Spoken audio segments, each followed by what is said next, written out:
তো ফাঁকা নাই, তারপরে দিলে কথাবার্তা বলে তো দেখতে হবে। পরে আমার কাছে আসলো, এসে বললো তুমি কি সভাপতি? জাস্ট এভাবে বাসা, তুমি সভাপতি? আমাকে হ্যাঁ, লোকজন মালাইছে আমাকে মার্কেটে।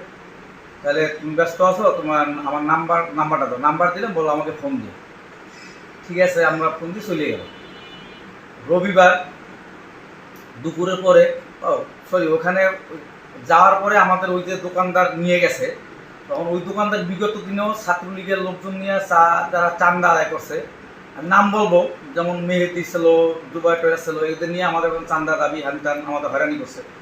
উনি যাওয়ার পর আমি বললাম যে বিগত দিনে তুমি এইগুলো করছো, এখন আবার এই ছাত্র বাই না এগুলো করো, এগুলো দোকান বসাইলে কিন্তু এই জন্য দোকানে বসাইতে পারে ফাঁকা দাঁড়ায়, আর এগুলো করি না। তখন ও বললো আমি বলিনি। আমি ঠিক আছে, তুমি না বললে যদি কেউ বলে প্রমাণ পাই তাহলে তার দোকান দিয়ে দেওয়া হবে, তাই ছাত্র সাথে আমরা কেমন করবো না। যাক, এই পর্যন্ত ওই দিনের কথা।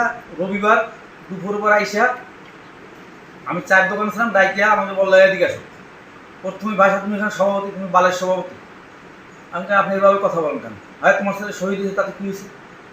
হ্যাঁ, ও দোকান এখানে বসায় নাই, এবং আমার আশেপাশে আরও দোকানদার ছিল, তাদের গালাগালি, মাদার চোদ, বাইন চোদ, ল্যাংটা করে ফেলাবো, তুমি কী বালের সভাপতি হয়েছো, তোমার ছেলে সভাপতি, তোমার সাথে শহীদতা কী হয়েছে, আন্দোলন আমরাও করছি। পরে এক কথায় তোমার ছেলে শহীদ হয়ে তাতে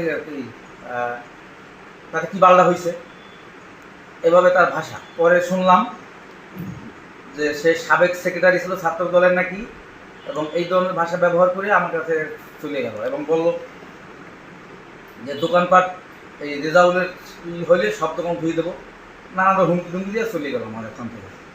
আমার কথা হচ্ছে যে আমি তারে পরিচয় দেইনি যে আমি শহীদের পিতা বা আমার দোকানদার আমার সভাপতি বানাইছে, এটা আমি পরিচয় দিই নাই।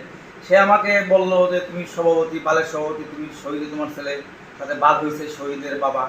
আমি তো তার কাছে আমার সবচেয়ে কষ্ট যে এই যে ব্যবহারটা, আমরা কি এই জন্য স্বাধীন করছিলাম? বা আমি বলবো রাষ্ট্রপ্রধান বা তারেক রহমানকে যে আপনার কি ছাত্র দলের, আপনি কি চাঁদাবাজির জন্য পাঠাইছেন বা শহীদ পরিবেশের ব্যবহার খারাপের জন্য পাঠাইছেন? এটার আপনার সুষ্ঠু বিচার করবেন, তদন্ত করে। ওনার নাম পরিচয় কালকে পাইলাম, উনির নাম হচ্ছে সেলিম মাহমুদ, সেলিম রেজা এবং 41 ব্যাস, উনি পরিচয় দিয়ে গেল। এবং ওনার সাথে আরেকজন ছিল, উনি বললো 49 ব্যাস, আমি নাম জানি না।